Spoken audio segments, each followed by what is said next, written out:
안녕하십니까. 4월 20일 마감 시황 방송을 시작하겠습니다. 먼저 잔고부터 살펴보겠습니다. 잔고 1515만원입니다. 그래서 오늘 플러스 44만원입니다. 드디어 1월달부터 계속 마이너스 났던 부분을 수익으로 전환시켰습니다. 4월달에 제가 가장 바뀌었던 부분은 중기 투자와 당일 매매를 구분했다는 그 부분이 가장 컸던 것 같습니다. 그때부터 승률이 지금 상당히 높거든요. 그러니까 한 10번 중에 한 7번 이상은 수익이 났던 것 같아요. 그러니까 그 이전에는 중기 투자로 잡아놓은 거하고 당일 단타 매매하는 거하고 막 섞여 있다가 시장이 안 좋아갖고 단타 종목 매도하면서 중기 투자까지 같이 다 팔아버리는 그런 경우가 많았습니다. 그렇게 함으로 인해가지고 다 팔고 나면 중기 투자가 그 다음날 급등해버리고 막 그런 현상이 나왔거든요. 그래서 4월달 들어와서 이제 그 부분을 바꿨습니다. 중기 투자는 길게 본다 이런 마인드로 딱 가지고 있고, 단타 매매는 그날 정리한다 이런 식으로 해가지고, 그러니까 항상 장 끝나고 제가 가지고 있는 종목들은 길게 보는 종목들만 가지고 있고, 단타 했던 거는 다 사라져버리죠. 다 팔아버렸기 때문에. 그래서 이제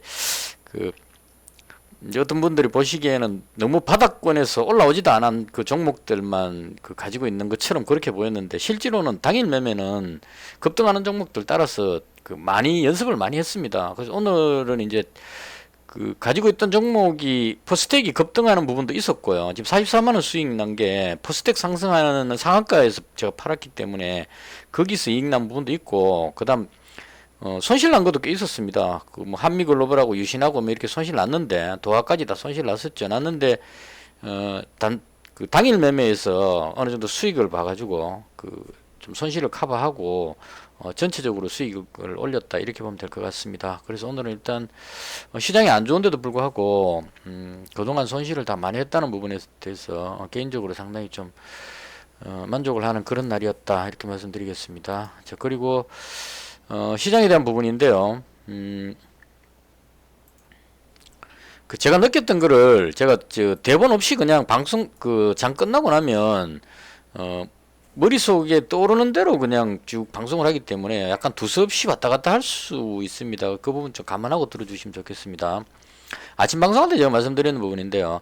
간밤에 미정씨가 혼조세로 마감을 했습니다. 이 부분은 제가 틀렸던 부분입니다. 제가 생각했을 때, 제가 어제 장 끝나고 나서 방송했던 내용이 뭐였냐면, 이제 하락을 준비할 때다 이렇게 말씀드렸거든요. 그게 시간의 거래를 미국 선물 지수를 보고 한 게 아니고, 어제 장중에 우리나라 증시가 움직이는 걸 봤을 때 어딘가 벽에 부딪혀 가지고 탁 막혀서 못 올라가는 그런 느낌이었습니다. 그래서 계속 못 올라가고 부딪히면 밑으로 꺾일 가능성이 상당히 높다. 이래서 이제 급락할 때를 대비해서 하락을 준비할 때다 이렇게 제가 말씀을 드렸거든요. 근데 제 생각과 다르게 나스닥을 들어 올려 버렸어요. 그래서 그 부분은 일단 제 생각과 틀렸는데요. 이건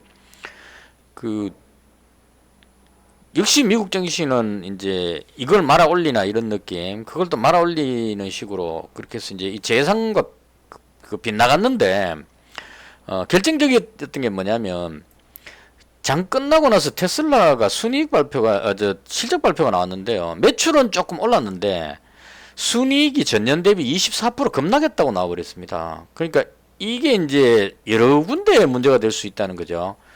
매출은 늘었는데도 불구하고 순이익이 급감했다는 얘기는, 테슬라가 최근 들어서 가격을 몇 번이나 낮췄죠. 그래서 가격 인하로 인해 가지고 수익성이 악화됐다 이렇게 되는 겁니다. 그럼 테슬라만의 문제가 아니고 이렇게 돼서 가격을 또 낮춘다고 이야기가 나오고 있거든요. 그럼 계속 낮추면 다른 전기차 회사들도 가격을 낮출 수밖에 없을 겁니다. 안 낮추면 밀리니까. 이제 테슬라가 낮추는 건 아마도 제가 보기에 중국의 전기차가 워낙 빠르게 치고 올라오니까 중국은 자체적으로도 소비도 많이 되고 하기 때문에요. 그 부분으로 인해서 어쩔 수 없는 선택이 아니었나 싶고요. 그럼 테슬라가 이렇게 해버리게 되면 우리나라 현대차, 기아부터 해가지고 다른 자동차 회사들이 상당히 고전을 한다는 얘기입니다. 테슬라는 그동안 엄청난 이익을 챙기고 있다가 이익을 좀 줄여넣으면 되는데, 그리고 미국에서 보조금도 지금 미국 자동차 회사들만 받죠. 그리고 그 갭이 또 엄청나게 많이 생기는 겁니다. 그걸 이용해갖고 가격을 낮춰버렸고, 상대적으로 이제 우리나라라든가 다른 일본, 독일 쪽의 자동차 회사들은 그만큼 고전할 수밖에 없는 그런 상황이다. 가격을 낮추면 이제 수익이 쪼그러 들어버리고 안 낮추면 경쟁률에서 밀리니까 그래서 상당히 난감한 상황.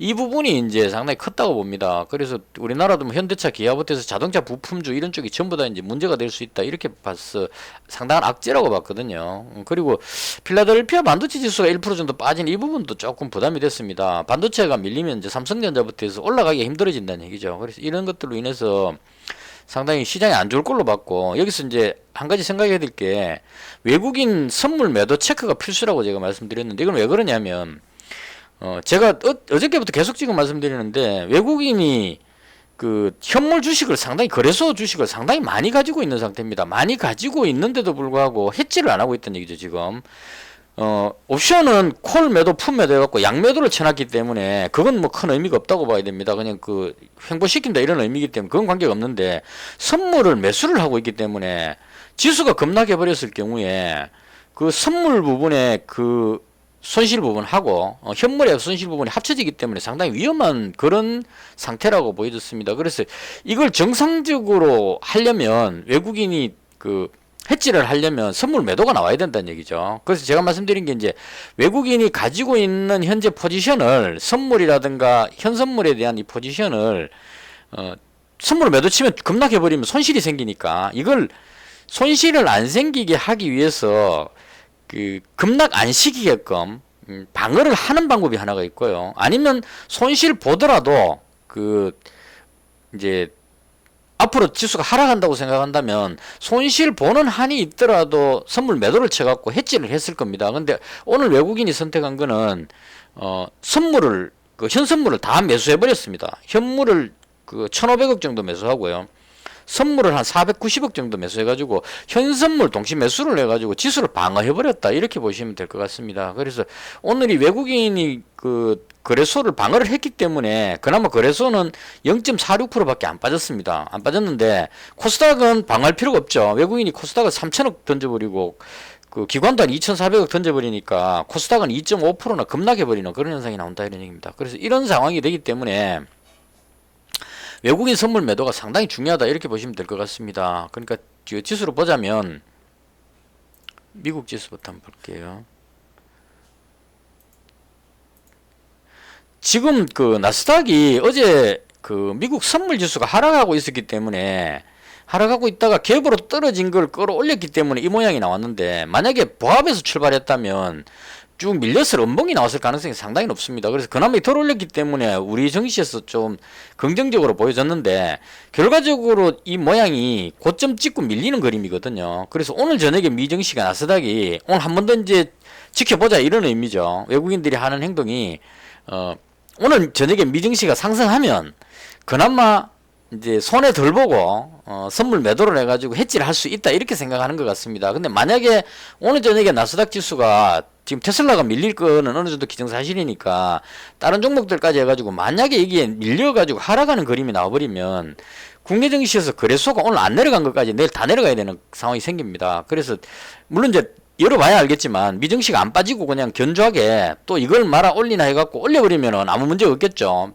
평범하게 끝나겠지만, 이게 만약에 밀려서 끝나버리면 내일 금요일이기 때문에 내일 국내 증시에 상당히 심각한 타격을 줄 수도 있다 이렇게 봐야 됩니다. 그래서 시장이 상당히 불안한 상황이다 이렇게 보면 될 것 같습니다. 그래서 제가 보는 관점에서는 어제 방송 때도 말씀드렸지만, 제가 보는 관점에서는 그 고점에서 지금 못 뚫고 밑으로 밀리는 그림이기 때문에 아래쪽으로 내려올 가능성이 상당히 높다 개인적으로 그렇게 보고 있습니다.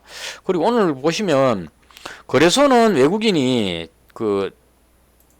선물 매수할 때 믿는 구석이 있기 때문에 매수를 한다고 보거든요. 그러니까 일반적이면 그 삼성전자 이 올라가는 것만 없었다면 외국인이 항상 선물 매도를 해가지고 가지고 있는 현물에 대한 해지를 합니다. 근데 삼성전자 이거 끌어올리면서 해지를 다 풀고 선물 매수까지 해버렸어요. 그러니까 선물이나 현선물 전부 다 상방을 보도록 그렇게 지금 가지고 있거든요. 그건 이제 무슨 말이냐면, 오늘처럼 급락할 그런 조짐이 보였을 때 삼성전자를 매수해갖고 거래소를 안 내려오게 방어할 수 있다는 얘기입니다. 삼성전자 보시면 오늘 외국인이 한 125만 주 정도 매수를 했거든요. 그래서 외국인이 삼성전자를 끌어올리니까 거래소가 그나마 덜 빠졌다 이렇게 보면 될 것 같습니다. 삼성전자 땡겨 올리는 만큼 거래소가 당겨 올라가죠. 그래서 오늘 방어는 잘했다 외국인이. 근데 오늘 저녁에 미증시가 하락하고 나면 내일 어떻게 될지는 장담할 수 없다 이렇게 봐야겠죠. 그래서 다시 정리하자면 외국인이 상방을 보고 있는 상태에서 하방을 노리기가 쉽지는 않습니다. 근데 어느 정도 한계치를 넘어가 버렸을 경우에 미증시가 꺾여갖고 쭉 빠지는 그림이 나와버렸을 때 외국인 입장에서도 어쩔 수 없이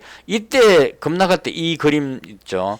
외국인이 2조 선물 매도했을 때 나온 그림이거든요. 그래서 오늘 전에 미증시 상황에 따라서 외국인이 만약 선물을 매도를 해갖고 해지로 동작을 들어가게 됐을 경우에는 아주 강한 하락이 나올 수도 있겠다 이렇게 봐야 될 겁니다. 그래서 오늘 저녁 미증시가 항상 중요했지만 특히나 더 중요하다 이렇게 보면 될 것 같습니다.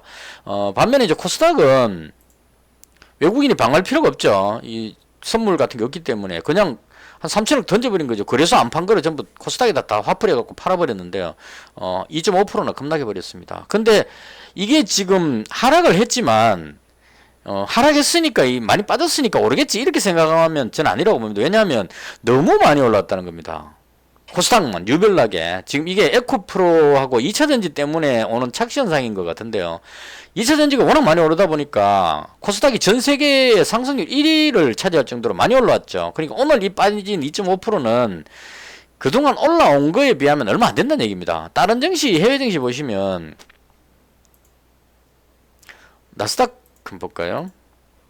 지금 전고점에서 이렇게 빌빌거리고 있단 말이에요. 전고점에서 못 뚫고 가고 있습니다. 근데 코스닥 지수 보시면 전고점 문제가 아니고 한참 더 올라갔다는 얘기입니다. 그래서 이 빠졌다고 해서 많이 내려왔으니까 반등하겠지 이게 아니고 추가로 더 빠질 위험성이 있기 때문에 조심해야 된다 이렇게 보는 것이 맞을 겁니다. 그래서 상당히 시장이 안 좋다 이렇게 보는 게 맞을 것 같습니다. 개인적으로 봤을 때는 오늘 저녁에 미증시가 또 빠질 것 같습니다. 그래서 만약 빠지게 된다면 국내 증시가 내일 상당히 위험한 날이 될 수도 있다. 그래서 위험 관리는 꼭 해줘야 되겠다. 개인적으로 그렇게 생각을 합니다. 시장 상황은 여기까지 하고요.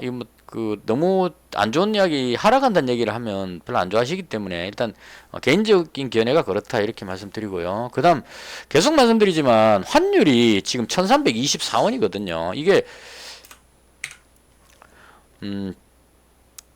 너무 많이 빠지고 있는 것 같습니다. 이게 그러니까 1300원대 밑으로 내려와줘야 되는데 못 내려오고 지금 가고 있다는 얘기는 우리나라가 상대적으로 뭔가 문제가 있다 이렇게 보는 게 맞을 겁니다. 그러니까 미국에 비해서 우리가 금리도 덜 올리고 있고 금리 격차가 많이 생겼죠. 그리고 지정학적 위험도 지금 계속 생기는 것 같고요. 북한의 도발도 있고 지금 윤석열 대통령께서 한마디 해보는 바람에 이제 지정학적 위험까지 생겨버렸습니다. 그 덕분에 제가 오늘 퍼스텍이 상한가 가는 바람에 수익을 좀 올리긴 했지만 이게 이제 작동돼 버렸다는 얘기입니다. 그러니까 예전에 오래전에 국내 증시는 해외 증시에 비해서 상당히 약했습니다. 왜냐하면 지정학적 위협 때문에 연평도 폭격도 있었고 우리나라만이 가지는 그런 위험 요소가 있기 때문에 외국인 투자자들이 꺼린다는 얘기입니다. 그래서 그런 지정학적 요소 때문에 위험했는데 문재인 정부 들어오면서 남북 화해 무드가 돼가지고 그게 사라졌어요.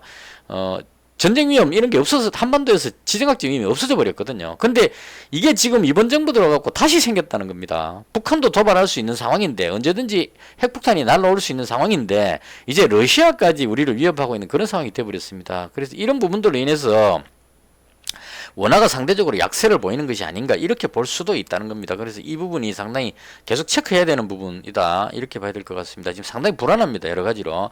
자, 그다음 국채금리는 3.5니까 무난하고요. 국제유가는 이게 경기 침체 때문에 약간 내려온 것이 아닌가 싶어요. 그러니까 78까지 이제 80 밑으로 내려왔는데 이건 경기 침체 우려감인지 뭔지 정확히 모르겠지만 약간 내려왔다 이렇게 보면 될 것 같습니다. 그래서 대충 시장 분위기는 이랬고요.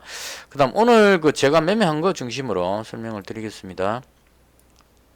그것보다도 제가 지금 시간에 의해서 2.78%밖에 못 올라갔네요. 이거 상한가 갈 줄 알았더만. 일단 그렇게 됐고요. 그 다음 종목에 대한 부분입니다. 지금 오늘 2차전지 쪽은 에코프로하고 에코프로 BM은 방어를 했는데요. 이수학은 의외로 또 반대로 끌어올렸고 이게 많이 내려왔던 것 같아요. 그거 어디 갔죠? LNF 8%대 하라 그랬습니다. 외국인이 지금 여 보시면 그동안 샀던 거 이상으로 다 팔고 황장 팔아버렸습니다. 쭉. 그래서 그 제가 봤을 때 최근에 움직임 보면 외국인이 거의 단타하는 스타일입니다. 이거 자꾸 당하면 안 되는데요. 제가 보기에 이게 지금 많이 심합니다. 이거. 그러니까 어떤 의미냐면 EID 한번 볼까요? 자, EID가 어제 상한가 들어갔거든요. 외국인이 320만 주를 매수를 한 겁니다. 그러니까 외국인 매수로 확 끌어올려갖고 상한가 딱 당겨놨는데 오늘 360만 주를 팔아버렸죠. 여기서 끌어올리면서 상한가 들어갔다는 얘기는 외국인이 한 평균 단가로 이 정도의 그 매수됐다고 보면 되겠죠. 근데 이걸 올라가면서 여기서부터 다 팔아먹었다는 얘기입니다. 그러니까 외국인이 단타로 보자면 아주 성공한 거죠. 여기서 사가지고 여기서 다 팔았다는 얘기니까 엄청나게 수익을 많이 봤다 이렇게 볼 수 있을 겁니다. 그래서 외국인이 대부분 보면은 뭐 몇백만 주 사면 이거 조심해야 됩니다. 바로 따라 들어가면 그 엄청나게 또 매도해 버립니다. 가장 심한 게 보면은 이거거든요. 엘컴텍. 엘컴텍 보시면 어제 올라갈 때 외국인이 120만 주 매수해갖고 올라갔죠. 오늘 120만 주 그대로 다 팔았습니다. 파니까 다시 내려가 버리죠. 하루 사고 하루 파니까 하루 올라갔다 하루 내려갑니다. 그럼 외국인은 손해를 안 봤다는 얘기죠. 왜냐하면 여기서부터 쭉 사면서 끌어올렸기 때문에 평단가 중간이라고 봤을 때 여기서부터 아침에 올라가는 그림이 나왔기 때문에 여기서부터 팔았으니까 이익 보고 정리했다 이렇게 보면 되는 겁니다. 그래서 대부분의 종목들이 외국인이 대량으로 사는 거는 제가 봤을 때 제가 진짜 외국인 아니고 그 검은 머리 외국인이 아닌가 싶긴 해요. 아직 이제 그 대놓고 뭐 JP모건 이런 창고 보면 그냥 작정하고 대놓고 단타 칩니다. 좀 부끄럽게 생각해야 되는데 그 기관 투자가나 외국인 투자자 정도 되면 가볍게 움직이면 안 되거든요. 근데 이걸 100만 주씩을 그냥 샀다 팔았다 하루 샀다 하루 팔았다 지금 엘컴텍 보시면 하루 사고 하루 팔고 하루 사고 하루 팔고 계속 이렇게 하고 있습니다. 샀다 팔았다 이 반복하고 있습니다. 이건 그 기관 투자자급에서 할 수 있는 건 아니죠. 개인 투자자가 그냥 단타 치는 것처럼 그렇게 하고 있는 괜히 화가 나가지고 또 한마디 했네요. 그래서 이게 지금 시장의 현재 상황이다. 그렇게 보면 될 것 같습니다. 그래서 2차전지 쪽도 오늘 좀 밀렸고 자동차는 뭐 현대기아가 지금 좀 밀리니까 자동차 부품주들도 대거 밀리는 그런 그림 나왔고요.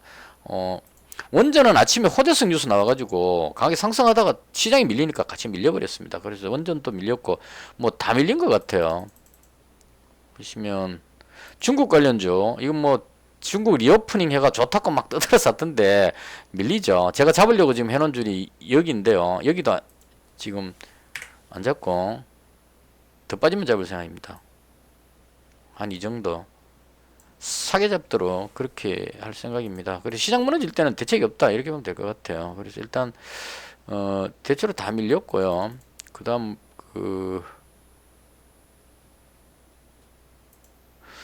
시장이 많이 안 좋았네요. 오늘 AI 관련주도 대거 밀렸고 로봇도 대거 밀렸고 해서 대부분 다 밀린 그런 장이었다. 시장이 아주 안 좋았다 이렇게 정리하면 될 것 같습니다. 자, 그 다음 제가 매매한 거 설명드리고 마치도록 하겠습니다. 일단 제가 가지고 있는 종목 중에 유신하고 덕신하우징하고 그 다음 그 한미글로벌하고 이 세 종목은 도아인지니어링 도아인텍 나놓고 이 세 종목은 아침 일찍 팔았습니다. 그러니까 시장이 안 좋은데 제가 어제 가지고 있었던 게 인버스 400만원 가지고 있었고 지수 하락할 때를 대비해서 인버스 400만 이건 인버스 400만원은 재미를 못 봤습니다. 왜냐하면 그 외국인이 지수를 방어해버리는 바람에 수익이 거의 안 났습니다. 안 났고 그 아침에 한미글로벌 34,100원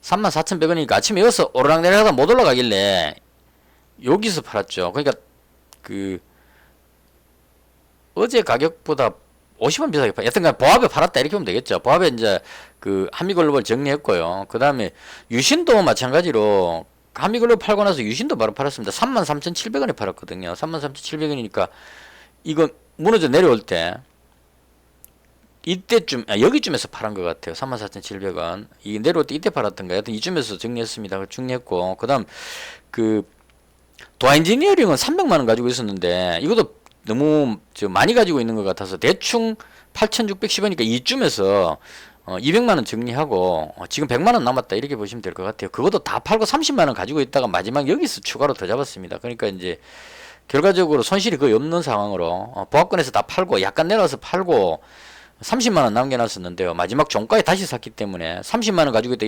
66만 원 다시 매수했기 때문에 평단가가 많이 내려와가지고 어느 정도 방어가 됐다. 이렇게 보면 될 것 같습니다. 그래서 도화 엔지니어링도 비중을 확 줄여가지고 100만 원으로 남겼습니다. 그럼 팔았는 거 정리하고요.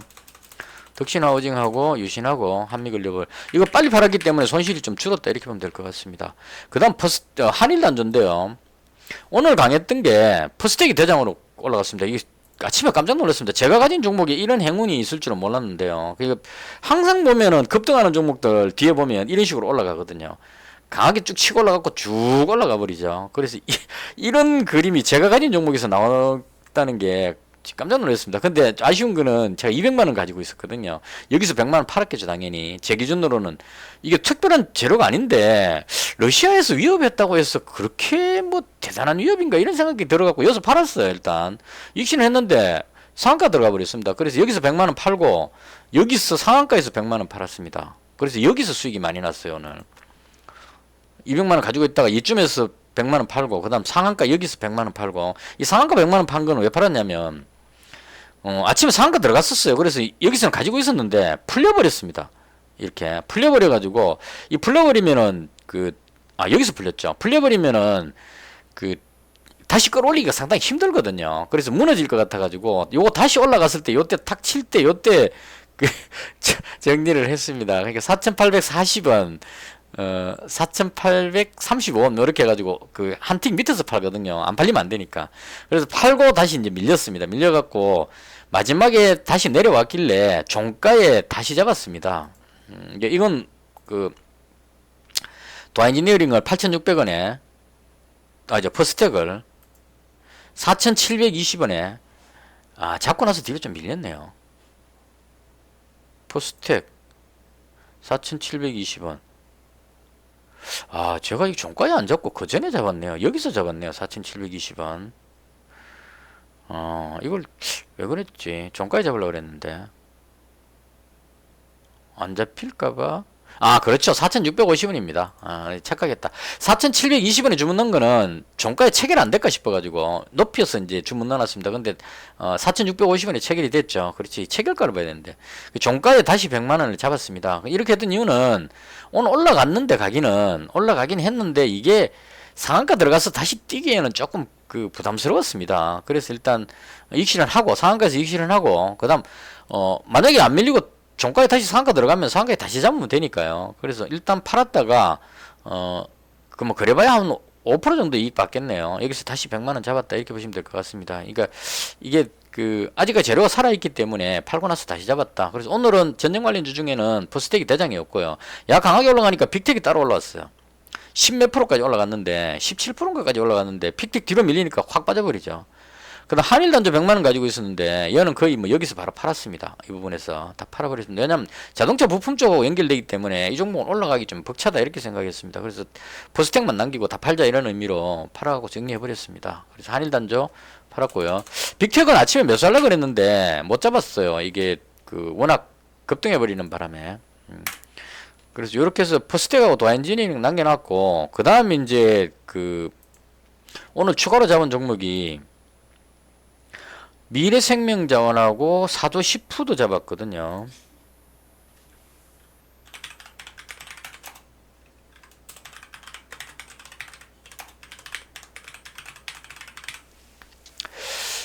그 다음 오늘 무슨 일이 있었느냐 하면 일단 윤석열 대통령께서 러시아에 무기를 지원할 수 있다 이렇게 말해버렸단 말입니다. 외국 기자들한테 이야기하면서 이건 아마도 윤석열 대통령께서 그렇게 했던 이유는 지금 유럽 쪽이나 이런 쪽에서 지금 탄약이 부족해가지고 우리나라가 지금 탄약이 상당히 여유가 있거든요. 우리는 이제 분단 국가다 보니까 무기가 많이 가지고 있죠. 그리고 질도 좋고 그래서 이제 이걸 계속 이제 공급하라고 무기를 지원하라고 이제 계속 압박을 넣고 있는 상태인데 아마 155mm 포탄은 이미 간 것 같아요. 어디로 간지는 정확히 모르겠지만 그 기사에 한번 났었습니다. 우리나라 기자가 이제 추적해 보니까 포탄 공장에서 트럭으로 대량으로 그 항구로 싣고 나왔는데 나중에 운전기사 말이 그렇다는 얘기입니다. 다시 싣고 가보니까 그 앞에 사놨던 항구에 사놨던 게 다 사라졌더라. 배에 싣고 갔다는 얘기죠. 어디로 갔느냐 뭐 폴란드나 뭐 그쪽으로 갔겠죠. 그게 다시 또 우크라이나로 갈 겁니다. 그래서 대놓고 공급한다는 말은 안 했지만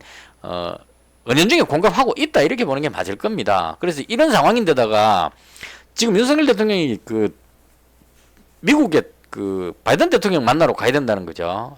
4월 21일이니까 지금 오늘 20일이니까 내일쯤이네요. 가야 되는데 가기 전에 이게 뭔가를 그 성과를 내야 된다는 얘기입니다. 가가지고 그냥 뭐 우리는 인도주의적 지원만 하겠다 이렇게 할 수가 없는 상황이라는 얘기죠. 그래서 이제 한번 던져본 걸 겁니다 아마.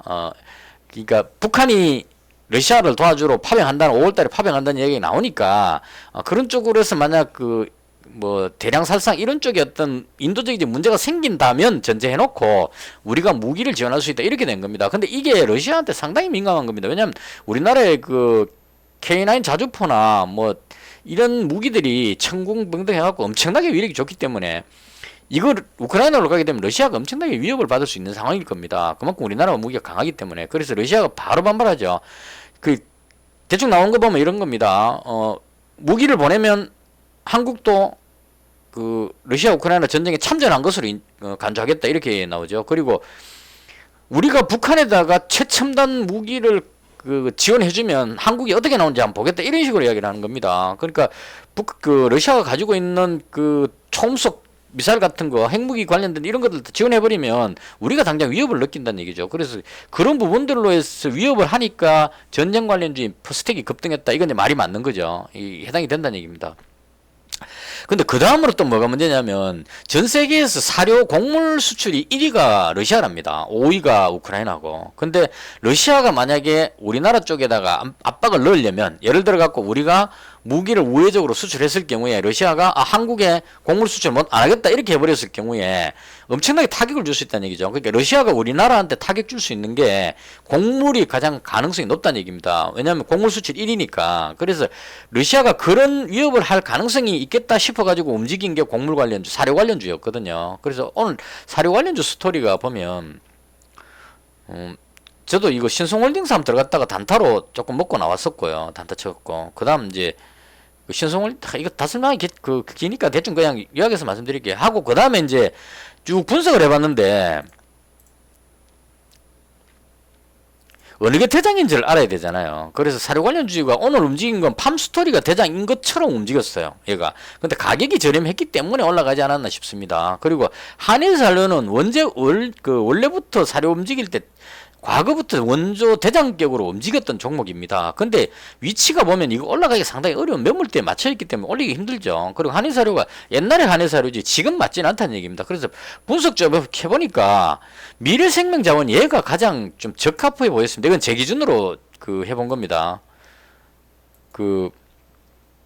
실적도 지금 무난하잖아요. 다른 거는 막 적자 보고 막 이런데 이거는 실적도 괜찮고 부채비율 유보율도 괜찮고 가격도 뭐 5천원 미치고 그리고 뭐 대충 보면 뭐 이게 반려동물 사료 등등등 해가지고 그리고 이 시가총액도 800억밖에 안 돼요. 팜스토리 1800억이죠. 한일사료 1600억이죠. 제일 저렴하다는 얘기입니다. 그래서 얘가 대장으로 생각하고 제가 보기에 얘가 대장으로 생각하고 확 끌어올렸는데 뒤에 사료 관련주가 밀릴 때 이 단타로 따라 들어오는 사람들이 밀리니까 놀래가지고 확 던져버린 것 같아요. 그래서 쭉쭉쭉 빠져갖고 여기까지 빠졌습니다. 이거 오늘 지금 손실 안 보게 하려고 제가 무지하게 했었는데 어떻게 했냐면 미래생명자원을 일단 밀릴 때 여기서 1차적으로 잡았습니다. 여기서 요건 아니고요. 너무 밀리길래 여기서 고민하다가 여기서 잡으려고 그러다가 아니다 싶어 기다렸다가 여기서 잡았습니다. 여기서 50만원 잡고 그 다음 여기서 50만원 잡았습니다. 50만원 잡고 그 다음에 이 평단가가 4,680원이었거든요. 평단가 왔을 때 절반 팔고 종가에 다시 잡고 그래서 결론적으로 평단가 낮춰갖고 현재 가격에 잡았다 이렇게 보면 되겠죠. 그러니까 미래생명자원을 이 급등할 때 이제 잡기가 상당히 힘듭니다. 왜냐면 여기서 추격 매수했다가 밀려버리면 손실 나니까 손절해야 되거든요. 근데 떨어질 때 잘만 잡으면 제가 봤을 때는 사료 관련주 중에는 얘가 대장인 것 같아요. 지금 아마 보시면 얘는 상승하고 있잖아요. 다른 거는 지금 밀리고 있거든요. 다 하락하고 있죠. 그래서 제가 봤을 때는 사료 관련주 테마가 살아 있다면 얘가 갈 가능성이 상당히 높다. 물론 이제 테마가 살아 있어야 되겠죠. 그래서 일단 러시아하고의 갈등 이런 부분들이 자극이 되면 올라갈 건데, 만약 러시아하고 우리하고 뭐 없었던 일로 하자고 사이좋게 지내자 이래버리면 이제 꽝 되겠죠. 그래서 아직까지는 이 부분이 끝나지 않았다. 왜냐하면 윤석열 대통령이 미국 가고 이렇기 때문에 무기 탄약 지원 같은 이런 부분들이 나올 가능성이 상당히 높습니다. 그럼 그 부분을 빌미로 해서 러시아가 가만히 있지 않을 것이다. 이게 이제 올라가는 이유니까요. 그럼 더 올라갈 가능성이 있겠다. 그래서 일단 잡았고요. 개인적으로 봤을 때 사료 관련주 중에는 미래생명자원이 대장일 것으로 추측을 합니다. 그냥. 그래서 오늘 그 미래생명자원 잡았고요. 그 다음 사도시푸드인데요. 이건 오늘 보니까 이렇게 움직이더라고요. CJ시푸드가 강하게 올라갔습니다. 이건 뭐 때문에 올라간지 모르겠습니다. 뭔가 재료가 있었기 때문에 올라간 것 같은데, 이거 강하게 올라가니까 사도시푸드가 원래 같이 세트로 움직이기 때문에 따라서 올라가는 겁니다. 그래서 얘가 뒤로 밀리길래 이거 그 200만원치 잡았습니다. 이거는 200만원 잡으시면 1.8% 올라갔죠. 제가 잡은 그 평단가가 5,330원입니다.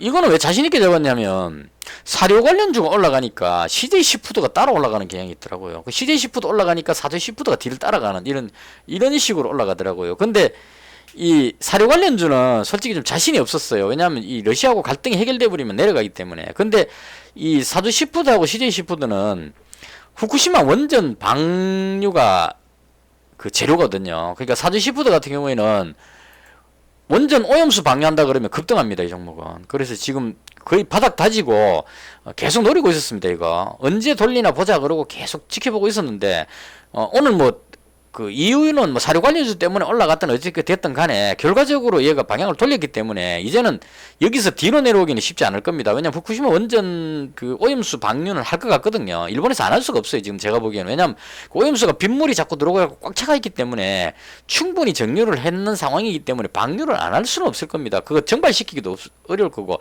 오죽하면 바다에다 뿌리겠습니까? 적어도 수산물 하는 그 일본에서 저 나라 수산물 다 죽는데도 불구하고 뿌린다는 얘기는 답답한 얘기죠. 그래서 방류는 언제든지 할 것 같고, 원래 봄에 방류한다 그랬는데 아직까지 안 하고 있는데, 방류를 하긴 할 것 같은데, 하게 됐을 경우에 수산물 소비가 상당히 줄어드니까 이 참치, 뭐 원양어 쓴 참치 이런 쪽으로 해서 사수시푸드가 대장이거든요. 그래서 그런 재료가 터지면 급등할 수 있기 때문에 이제 좀 안전하죠. 사료 관련주로 해갖고 곡물 뭐 파동하면, 또 곡물 파동 일어나면 참치를 많이 먹는다, 이것도 연결이 되니까. 그래서 안전하니까 이건 200만원을 잡은 겁니다. 그래서 오늘 얘를 200만원으로 상당히 많이 잡아가지고 현재 가지고 있다. 요건 단일가 한번 볼까요? 거의 뭐 보합권에서 움직이죠. 이건 아마 뒤로 내려오기는 쉽지 않을 겁니다. 이 후쿠시마 원전 이런 쪽이 있기 때문에. 물론 이제 시장이 무너지면 내려올 수도 있겠지만, 제가 봤을 때 이건 거의 뭐 이 정도 선 딱 잡아놓고 이건 내려가도 손절 안 할 겁니다. 이 선은 지킬 것 같고요. 제가 봤을 때 여차하면 재료 터지면 추가로 더 매수할 가능성 생각까지 가지고 있습니다. 그래서 대충 이렇게 해서 오늘 추가로 잡은 종목까지 설명 마치고요. 그 다음 이 도화엔지니어링은 한동훈 법무부 장관 관련해 가지고 정치 테마로 잡았는데 오늘 작동이 안 됐습니다. 그래서 근데 계속 지켜봤는데 오늘 그 한미글로벌 3%, 유신 3% 빠졌는데 도화엔지니어링은 1.7% 빠졌죠. 적게 빠지고 있습니다. 그나마 여기서 지금 뭔가 사람들이 계속 기대를 하는 것 같아요. 그리고 우크라이나하고 러시아 종전 가능성도 있거든요. 봄에 총공격 한번 하고, 봄에 이제 우크라이나가 총 반격을 한번 한다 그랬으니까 해가지고 그 뭐 심각하게 터져버리면 세계 증시가 폭락하겠죠. 핵전쟁까지 갈 수 있기 때문에 그 폭락하는데, 그렇지 않고 봄철 대반격을 했는데 우크라이나가 특별한 성과가 없었다. 그러면 이제 어쩔 수 없이 휴전해야 될 겁니다. 그래서 휴전 기대감 이걸로 해갖고 이제 전쟁 관련주의 반대 개념으로 가지고 있다, 이렇게 보면 될 것 같습니다. 그래서 요거 원래 300만원 가지고 있었는데 오늘 좀 줄여갖고 100만원으로 줄여놨다, 이렇게 보시면 될 것 같습니다. 대충 이렇게 해서 정리하면 개인적으로 봤을 때 시장은 상당히 안 좋아 보입니다. 이게 오늘 외국인들이 방어를 했기 때문에 그나마 이게 지금 거래소가 이렇게 방어가 됐지, 이거 방어 못할 정도로 만약 무너지게 돼서 만약에 그 외국인이 그 선물 매도 쪽으로 전환해버리면, 이때 떨어질 때 2조 선물 매도할 때 한 2조 정도 매도해야 되니까 지금 2조 해갖고 안 됩니다. 왜냐하면 외국인이 지금 그 선물 매수로 지금 거의 한 8천억대 이상 가지고 있는 것 같아요. 그까지 합치면 한 2조 8천억대를 매도를 쳐야 이게 지금 해지가 되기 때문에 그렇게 돼버렸을 경우에 지수가 엄청나게 많이 빠질 가능성도 있다. 그래서 위험 관리를 해야 된다. 이렇게 보는 게 맞을 것 같습니다. 오늘 뭐 코스닥 많이 빠졌다고 해가지고 많이 빠졌으니까 반등하겠지. 이 개념보다는 하락이 멈추는지를 확인하고 그 다음에 들어가야 될 겁니다. 시장이 상당히 안 좋다. 이렇게 정리하겠습니다. 개인적인 견해고요. 의견 있으시면 댓글 주시면 제가 참고해서 내일 방송할 때 말씀드리겠습니다. 오늘 하루 수고 많으셨고요. 영상은 여기서 마치겠습니다.